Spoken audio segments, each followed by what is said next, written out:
Israel Iran യുദ്ധം മുറുകുന്നതിനിടെ Gulf മേഖലയിലേക്കുള്ള വിമാന സർവീസുകൾ കൂട്ടത്തോടുകൂടി റദ്ദാക്കി വിമാന കമ്പനികൾ.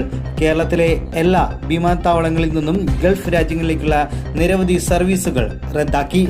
പുറപ്പെട്ട പല വിമാനങ്ങളും തിരിച്ചു വിളിച്ചു. എല്ലാ വിമാനത്താവളങ്ങളും യാത്രക്കാർക്ക് മുൻകരുതൽ നിർദ്ദേശം നൽകിയിട്ടുണ്ട്. യാത്രയ്ക്കായി പുറപ്പെടുന്നതിന് തൊട്ട് മുൻപ് വിമാനത്തിന്റെ സ്റ്റാറ്റസ് പരിശോധിക്കണമെന്നും നിർദ്ദേശിച്ചിട്ടുണ്ട്. അമേരിക്ക ഇറാൻ യുദ്ധം ഗൾഫ് മേഖലയെ ആകെ ബാധിച്ചതോടുകൂടി നിരവധി പ്രവാസികളാണ് പ്രതിസന്ധിയിലായത്. വിമാനങ്ങൾ കൂട്ടത്തോടുകൂടി റദ്ദ് ചെയ്തതോടുകൂടി ഗൾഫ് രാജ്യത്തേക്ക് പോകുന്നതിനായി എത്തിയ നിരവധി പേർ കരിപ്പൂർ വിമാനത്താവളത്തിൽ കുരുങ്ങി. കരിപ്പൂരിൽ നിന്നും ഗൾഫിലേക്ക് പുറപ്പെടേണ്ട വിമാനങ്ങൾ സർവീസുകൾ നിർത്തിവെച്ചു. ഗൾഫ് മേഖലയിലേക്കുള്ള മുഴുവൻ സർവീസുകളും റദ്ദാക്കിയിട്ടുണ്ട്. ഇതോടെ ബിസിനസ് ചെയ്യുന്നവരും ജോലി നോക്കുന്നവരും വിദ്യാർത്ഥികളും തീർത്ഥാടകരും അടക്കമുള്ള യാത്രക്കാരാണ് കുരുങ്ങിയത്.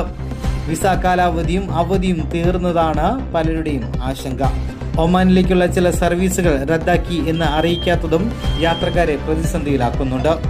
വിമാന സർവീസുകൾ റദ്ദാക്കി Nedumbassery, Doha, Dubai, Ras al Khaimah, അബുദാബിയിലേക്കുള്ള ഇൻഡിഗോ വിമാനങ്ങൾ റദ്ദാക്കിയിട്ടുണ്ട്.